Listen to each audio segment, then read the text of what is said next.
Okay, so it's been a minute. I know I haven't done a movie review in a long ass minute, but I need to get my thoughts out of on this movie. This is gonna be a non-spoiler talk, so do not worry about me talking about anything or spoiling anything in regards to the movie. That may or may not ruin your experience. I will, however, say that there will be spoilers at the very end of this video. I'll make it very clear when that happens, and we'll get into a little bit of a spoiler talk in regards to what happens actually in the movie. However, first part of it, like I said, no spoilers. Do not worry about that. I just need to get this out the way. Whoever disliked or hated this movie didn't hate it, and in my opinion, I feel like they didn't hate it because it was a bad movie, more because of it wasn't the type of movie for them. Example I'll give you guys: I recently watched Dune with a couple of friends. And some of them didn't like it. I personally love that kind of movie. They said it was too slow. They said it was too much talking, not enough action. I get it. I get it. Like maybe the movie just wasn't for you. That's what it is. It doesn't specifically mean that the movie was bad. It's just it wasn't for you. Marvel's Eternals, definitely a step away from the normal Marvel formula, I would say. And by that I mean by you could argue that maybe there is a certain structure that Marvel still keeps within its movie. However, it feels so different. It feels very refreshing to have the movie come out and the way it did.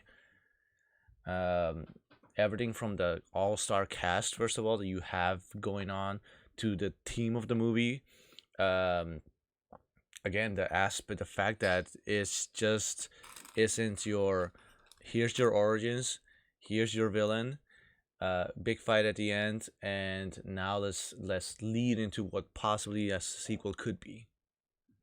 It felt more standalone-ish, I would say. It felt like a movie that stands good by itself, but at the same time, it leaves possibilities for some of these characters to maybe in the future resurface if they want to. Just have them in the background. It doesn't specifically mean that they're going to be pivotal characters to the Marvel formula or the Marvel universe, but it's nice that they're doing, I guess, something more world building. Like you're just establishing that these characters are out there, and that they won't specifically be important, maybe, but they're just hey, maybe you'll have Spider-Man out there one movie, and then one of these characters comes out of nowhere and just says hello or just comes in, helps them real quickly, and it's just nice that the Marvel universe at this point has gotten to the point where it's its own world, and it feels like it's its own world. It doesn't feel like it's just New York City. It doesn't feel like it's just, let's say, Asia now with Shang-Chi, like that Shang-Chi only is in Asia. Like I feel like we're slowly, and it took a while to get here, but it really does feel like we're slowly getting to the point, just like when in the comics, where you could say like, hey, there's superheroes on this part of the world, this and this part of the world, they can or cannot interact maybe with one another. Maybe they share a similar villain. It's nice that we're getting to that point.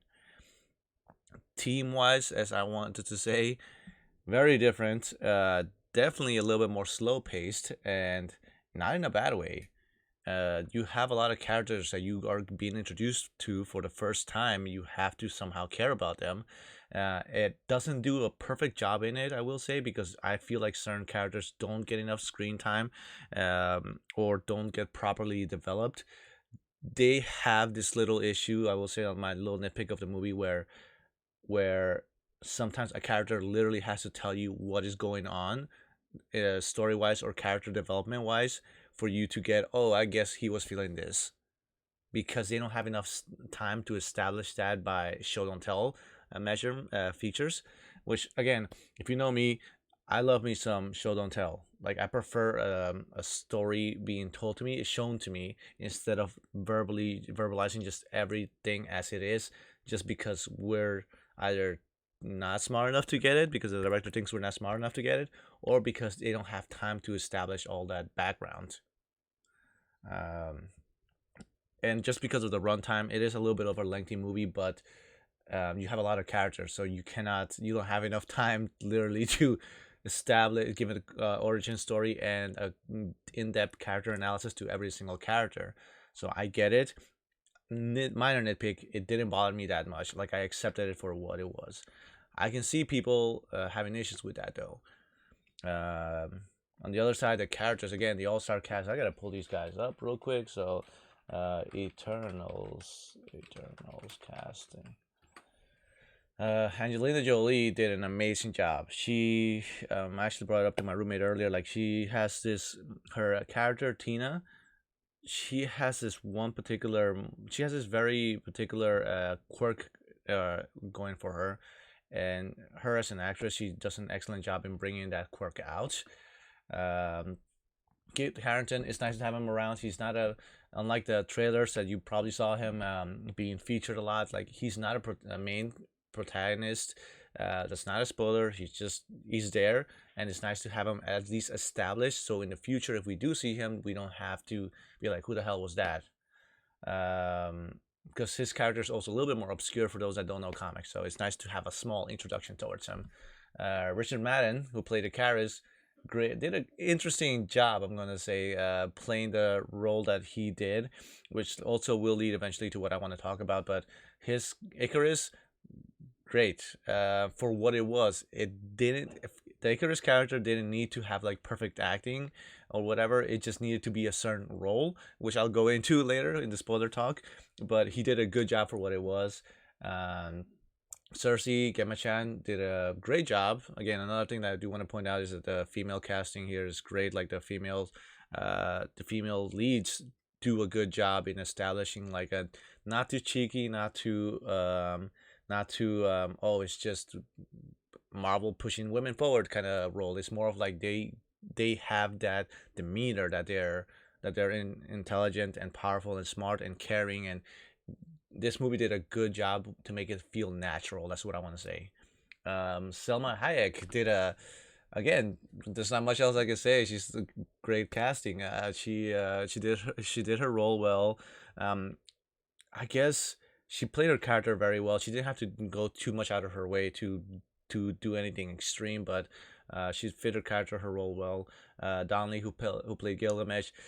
Okay, Gilgamesh is cool as hell. There's no doubt about it. I'm not gonna say much more about it in the non-spoiler section of this video, but everyone who knows me in fighting games knows that I love characters who are brawlers, fisticuffs characters.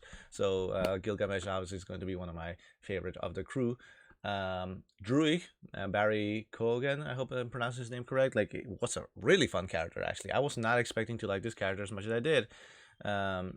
It is alluded almost in the trailers that maybe or may not he could be something scheming something. Who knows? Especially be people that know his comic book origin and whatnot. And I did read up a little bit on it, and yeah, no, he became a really cool character that I liked as well. Kumal Nanjiani, Kingo, fun character. Can you say more like the comic relief, I would say, but not in a bad way. It was like to sneak a joke in there, but it wasn't a bad thing. Sprite, Leah McHugh, fun character as well. She did a good job for playing a kid, like an adult in a kid's body almost kind of thing. She did a really good job, and not to go much into it because her character, unfortunately, her character development does rely on me spoiling some stuff, so I'm not gonna say much more about it. Lauren Ridloff, I think is her name, Makari. I believe she's our speedster, who you may or may not have seen in the trailers, aka our Flash, if you want to call it that way. She did a good job. Mute character, interesting portrayal. It was fun as hell. I'm not gonna go into that later too. And Brian Tyree Henry Fastos. Again, this cast was so good. Like, they worked really well together. The chemistry between them was very natural. They filled in each other's voids, I would say. And just to go a little bit more into Fastos, because I didn't say much more about him, he gives off this caring, intellectual personality that the character needs to portray in the movie. Does a really good job at it. Spoiler talking a little bit, but because that what I'm about to say about him comes more in spoiler territory. But yeah, no, he gives off that calm but powerful vibe, which is very interesting and very necessary for his character. Um, and at the same time, he does do something cool towards the end, where it's like, oh yeah, no, this guy can do some shit too.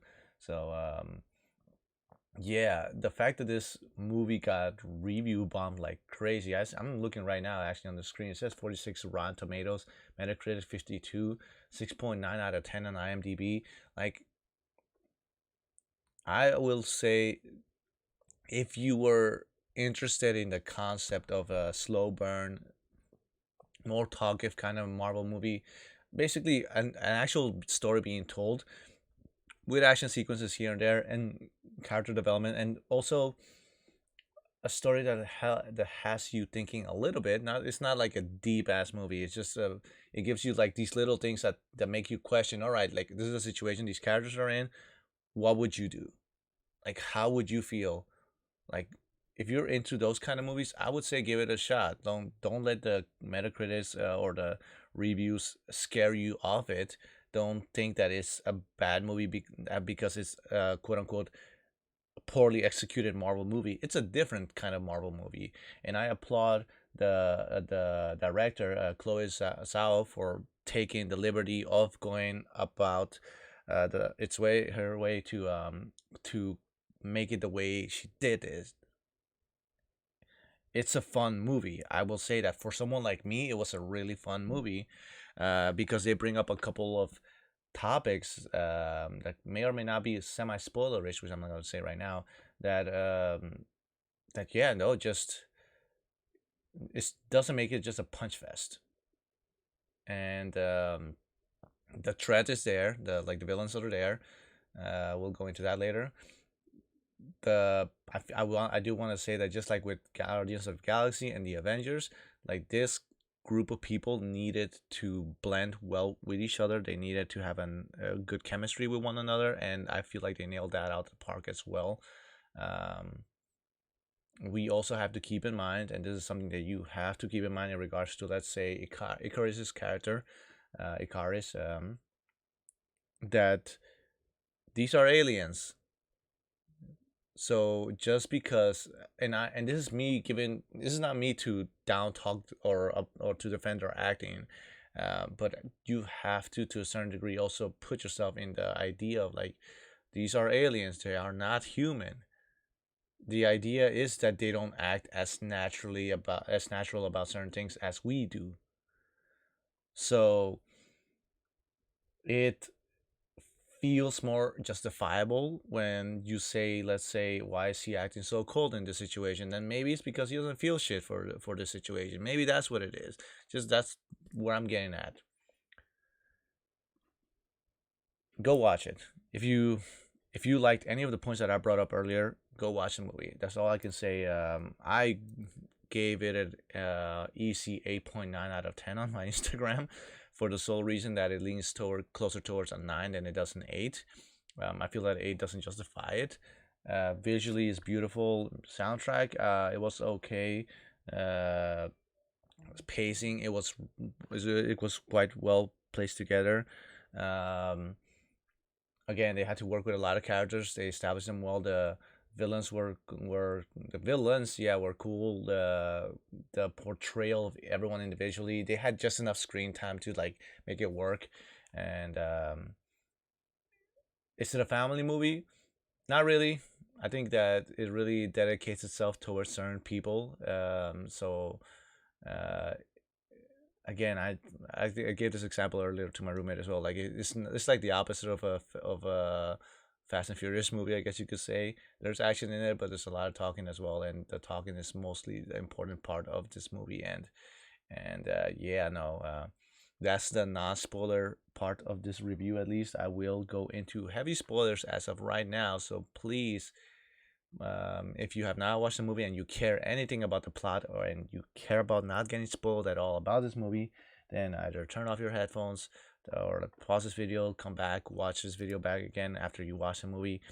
Um, I'm giving you a head start to leave right now.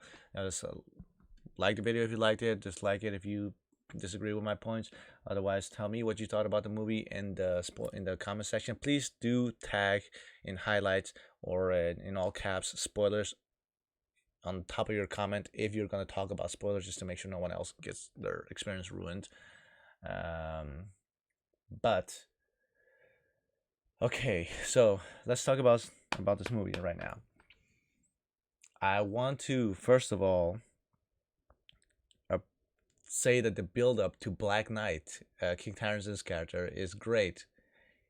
Um, I snapped a little bit. I freaked out a little bit when Cersei was like, "Oh, here's the ring for your birthday. It has your family's crest on it." Already, like a little hint, which was cool in the beginning of the movie. That was fun.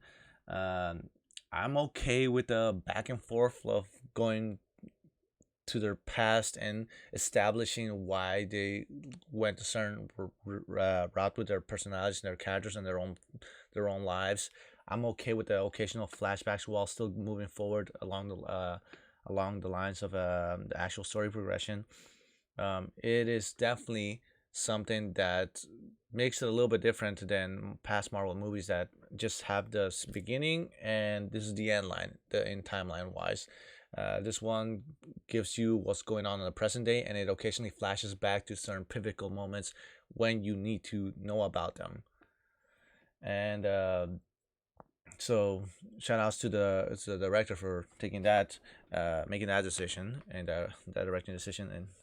And again, Gilgamesh, I love, I love Greek mythology, so it's kind of cool that Gilgamesh is basically the embodiment of our Hercules.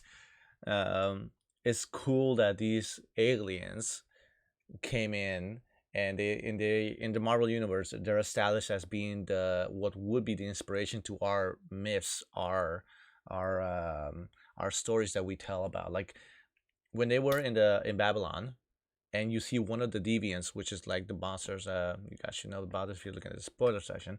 Um, one of the deviants that like knocks on the wall, like comes running at them, has like bull horns, almost like a minotaur. I want to say, like a minotaur and a centaur kind of mix. And to me, that was like cool as hell, because then you got Gilgamesh like going 1-on-1 against him, and you're like, oh yeah, like this is it's Hercules. Uh, I obviously Angelina Jolie's character Tina being the inspiration for the goddess Athena. Uh, Icaris, and this is what people freaked out about. I remember, like there was some. That's the one of the two things that I low key got a little bit spoiled on, and that's obviously we know that it was like a flying guy that shoots lasers out of his eyes, but someone in the comment section in a trailer or something said, "I can't believe they just referenced Superman like that," and I'm like, yeah, the kid, one of the son, Fastos' son, literally calls him Superman, and I think he even makes Fastos even makes the joke that Icarus like, do you want me to call you Clark now, or like, which is hilarious and cool as hell actually, because we established that DC Comics actually exists in the MCU. Um, that whole little sequence was cute and really cool. I will say that. The kid telling him like, "Oh, I saw you wearing a cape and shooting laser out your eyes," and him being like, "I don't wear a cape." uh, that's cool. The idea of Black Knight and Cersei kind of having this love relationship was also like had me thinking a lot of Hancock with the movie with Will Smith as well, which was very it's just like that's what made me think about it, and it's a nice concept, an interesting concept that I love in a way, because it was simple. It wasn't the main focus of the movie at all. It was just a tiny bit of the movie, but just enough to give me something extra to appreciate the movie for a little bit more. Um, the love triangle between obviously Icarus, Black Knight. Black Knight and Cersei was an interesting thing to bring up about. Again, like a topic to bring up about. Obviously, let's also give a shout out to one of the possibly the first sex scene that we have in the MCU as well. It was very very tame, obviously, but it was the first, so shout outs to that. Um, Second thing I got spoiled on was, and this wasn't really a specific storyline detail, but kind of I don't know, like I guess it wasn't really a spoiler if you think about it, but I read somewhere, and it's been popping up that apparently Salma Hayek got signed for a couple more MCU projects. So when she died, I'm like, oh wait, okay, is she going to be like the main villain? Is she gonna come out at the end and be like, oh, I was alive this whole time? I'm happy that that wasn't the case. Um, Drew, I keep saying how much I love his character. He was very pleasant to look at, and he was asking more of like the philosophical questions. I guess you could say like he was asking the real shit of like, should we leave humanity to its own doing and let them do all these things? Um, he was a very interesting character in my opinion, and it was nice to see that when the deviant attacked the location where they found him, his village, so to say, in the Amazon. It's nice that to see that not only not only was he just like a mental like a psychic character, but also that he could put up a fight too, because he was in there, like he went under him, started using his shotgun, started shooting the deviant. Like it's nice that he also had some fighting capabilities. Kingo was fun. Like I said, he was like the comic relief character. At the same time, he had some cool aspects going for his character. Karun, played by Harish Patel, was a very lovable scene. Like it was a nice duo having them two tag along for the ride. The moment where the world's basically gonna end, and Karun, being a human, it's like, hey, I want to thank you guys for your service. It was my honor to like be around you at least. And he's basically saying his last goodbye, accepting the fact that he will probably die soon. That killed me a little bit. It was like a little heartfelt, sweet moment. Uh, Makari. Okay, Makari. Holy shit! Can we just talk about how we got like an amazing Flash versus Superman fight? When Icarus and Makari are fighting one another in that sequence, I definitely went holy shit a couple times, because I watched Justice League. I'm a fan of DC and Marvel comics and movies both. No discrimination to either or. However, I do have to point out when one outdoes the other one better in certain aspects.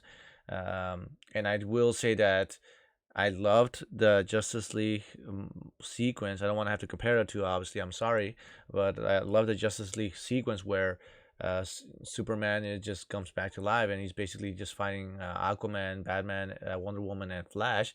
I love that sequence.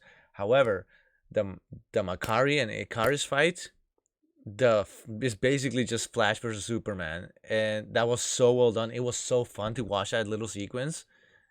Uh, it's cool because I did read in the comment section as well of the trailer, like, oh, like because someone compared him to Superman as well, like obviously, and someone said no, I prefer calling him Homelander, and I didn't, and I was like, oh, don't tell me he's gonna be a villain now.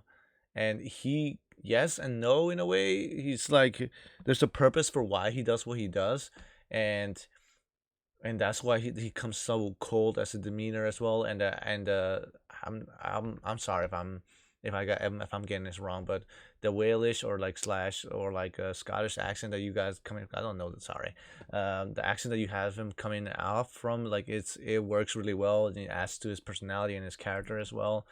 Um, he is definitely an Injustice Superman that I would love to see, or a Homelander, indeed, the type of character like he. Holy shit, he low. No, his I'm gonna recall it as Superman the whole time, just because it's the best example for you to understand what I'm talking about. But he's like the kind of Superman badass that I want to see in a movie. Uh, Holy shit, did they do that well? Obviously, I said enough about Gilgamesh. Tina, like a badass female character. Angelina Jolie, where you have her sequences where she's like recalling her past memories, like her facial expressions and her acting, like well done.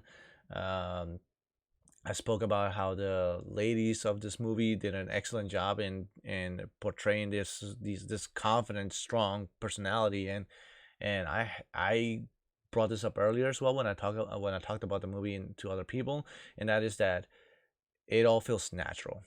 It doesn't feel like it's being shoved down your throat. Speaking of shoving down your throat, let's talk about Fastos. I hope that's not offensive to anybody, but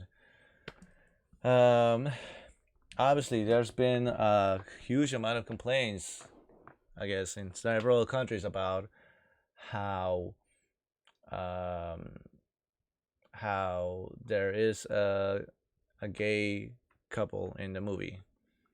There's a sex scene in the movie too, so Eternals got pulled from a certain countries, I think, if I'm not mistaken, if I read the news correctly at least. So it sucks, it really does, because at the end of the day, it's one thing that I do want to have to point out, and you can disagree with me all you want, and you don't have to agree with me on this. This is just my perspective on the whole situation, is that people are going to be people. And by that, I mean, as long as there's consent between two people, they love each other, and they have something natural that they both appreciate, and it's not harming anyone else, then I don't see the problem with with um with showcasing these things that are out there. Homosexuality is a thing, people.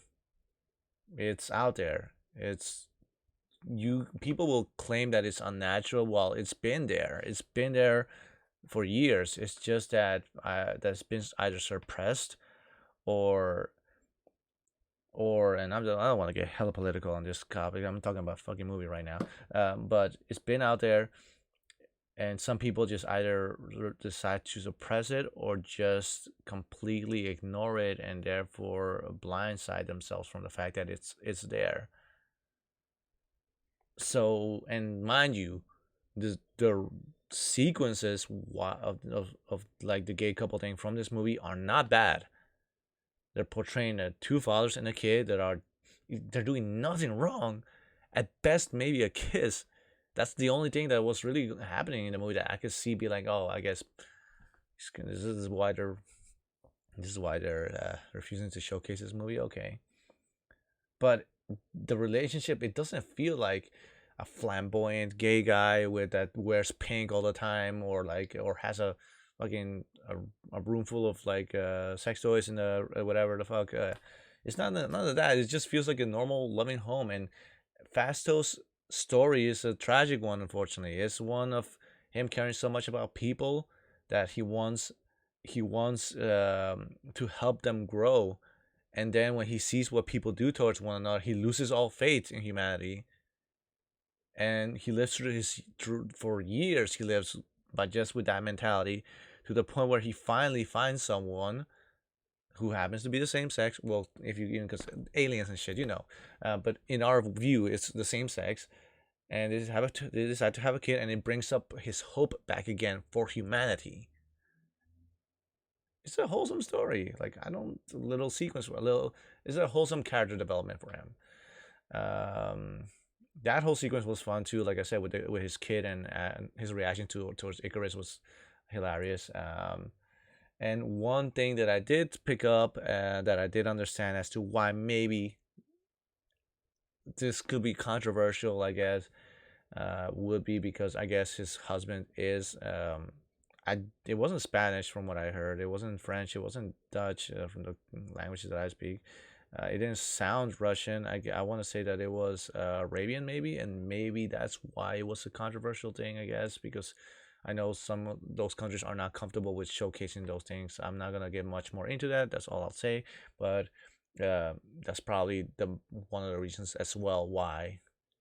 So, um, but Fasto's character was fun and interesting. That aside, Druig's and Makari's love relationship was cute. I liked it. I loved it. Obviously, there's a lot of like couples in this movie too. Like, you got Gilgamesh and Tina as well, which was nice. Like, because it's usually the beauty tames the beast. This way, it's the other way around, where Gilgamesh is just this strong but like soft-hearted guy that has to tame this beautiful but yet very fierce woman when she's having her flashbacks slash other life memories moments. So that was cool. Sprite does Sprite's arc is interesting because her whole jealousy aspect is a nice character arc for her to have in this movie, and towards the end of the movie to have Cersei be like, despite friggin' Sprite stabbing Cersei behind the back, being like, "Hey, I know you were jealous of all of us. I know that you want to live a life and feel things that these people feel." And yeah, it's a cool, believable reason, I guess you could say. And for Cersei to be like, "Here, I can give you this. This is a trade off, though. You're gonna live a normal human life. You're gonna die at some point, but." But you will get what you want. You will be able to grow and live as a human and feel these things and establish these relationships with people. And it gets kind of foreshadowed, I guess, in the bar scene early on when Black Knight's character Keith Harrison, I forgot his name. I gotta Black Knights. Hold up, he has an actual Dane. Uh,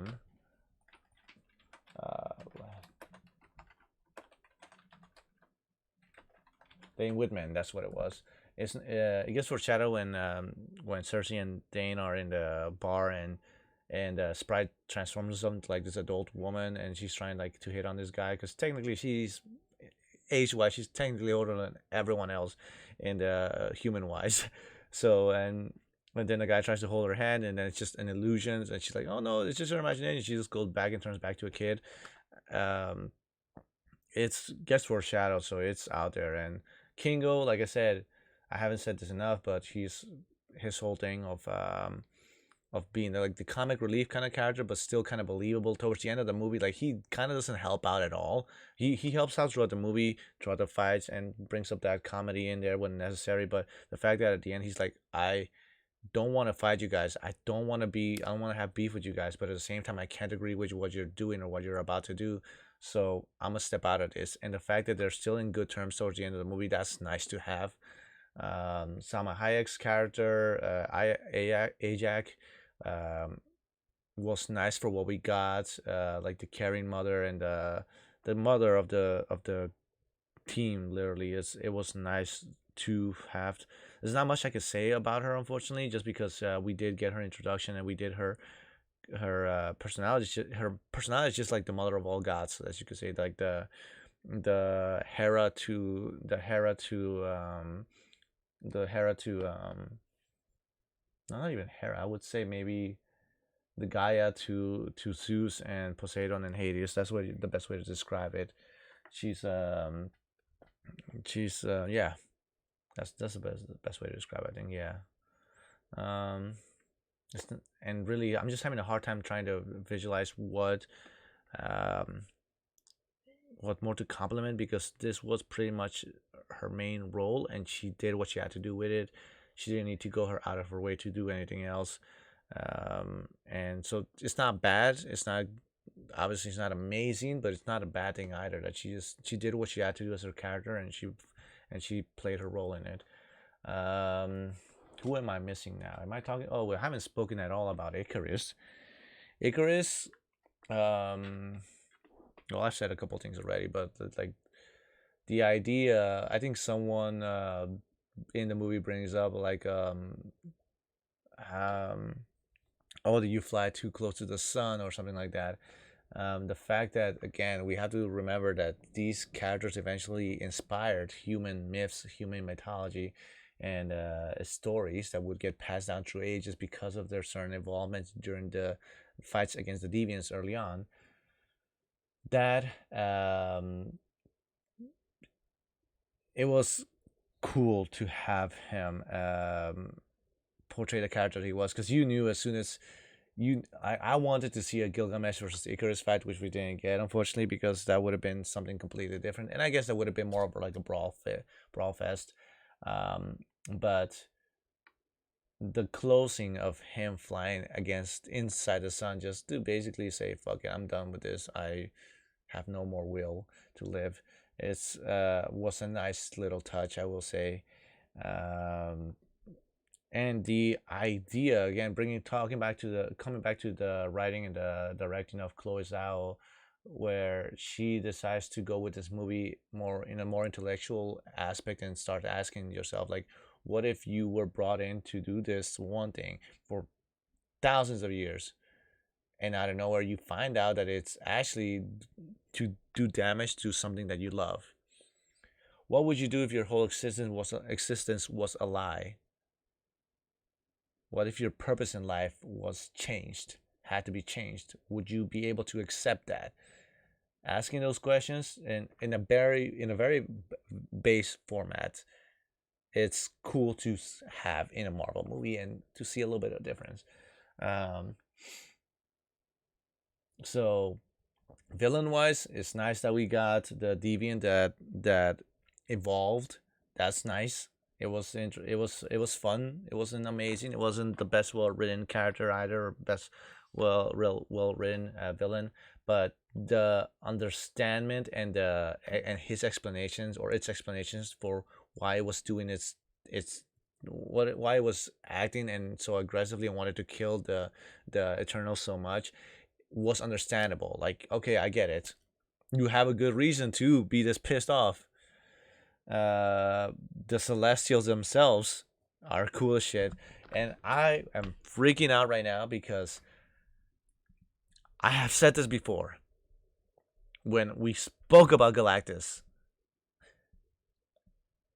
If Galactus, people kept saying that stupid ass Buckethead ain't never gonna come to the MCU. It's not possible. You can't do Galactus cool.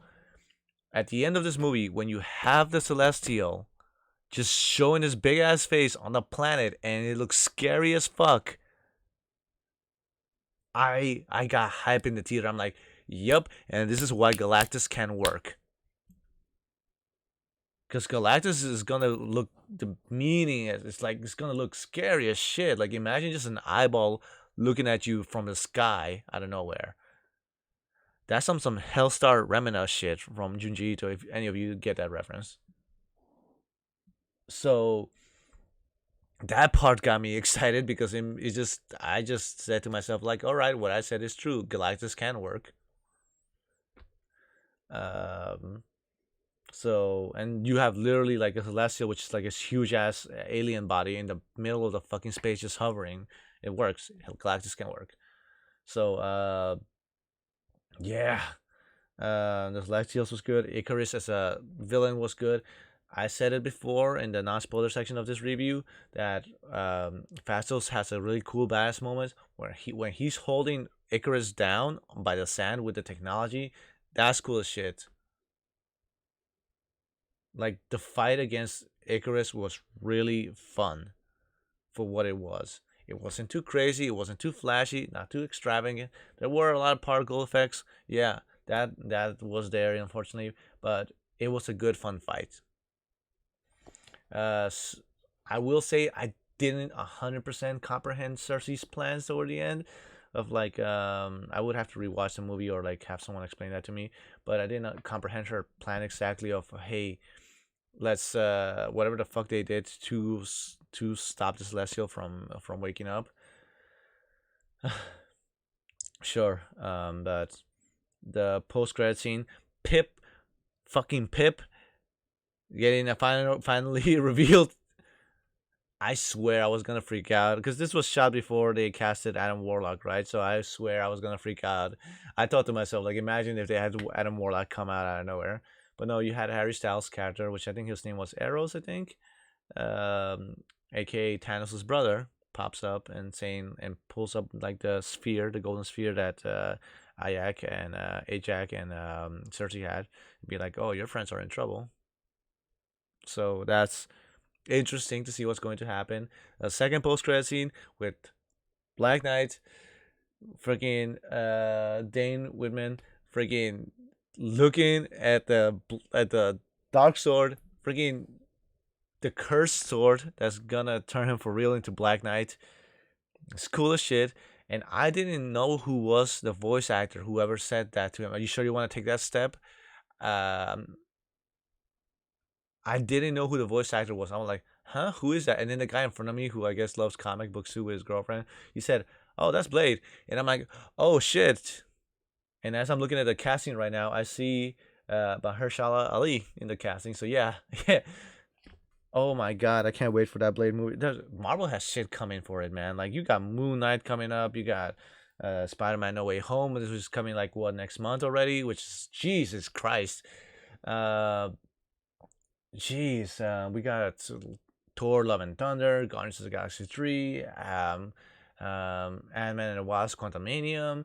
I'm probably forgetting other movies too, so I do apologize about that. But we got 2022 is the year for comic book nerds and anime and manga lovers because we have a lot of really good anime seasons coming up next year too as well, and we are also getting a shit ton of good comic book movies. We got Hawkeye coming at the end sometime this month, I think, right? Hawkeye is this month. Next month, Spider-Man. So yeah, this turned out to be 40 minutes already. There's not much else I'm going to say. Hopefully you enjoyed the movie as much as I did. If there's other sequences or moments that you loved about the movie or disliked about the movie, feel free to talk about them in the comment section. Please do highlight spoilers right before your comment if you're going to talk spoilers. Otherwise, write it in all caps just so that people know and don't get the movie ruined for themselves. Whether you agree or disagree with my opinion, that's up to you. At the end of the day, this is all just a discussion. I am telling you how I felt about this movie. I'm very, very excited. I was very happy to get the different style of movie than what we normally would get. So, yeah. Have a good night, from my part at least. Take care of yourselves. Follow, like, subscribe. I don't know what it is. Check my stuff out if anything. I hope to make more videos sometime sooner as well. I should get started on my YouTube channel a little bit more. Again, I think it's been a minute, but take care of yourselves. Hopefully you enjoyed this, and goodbye.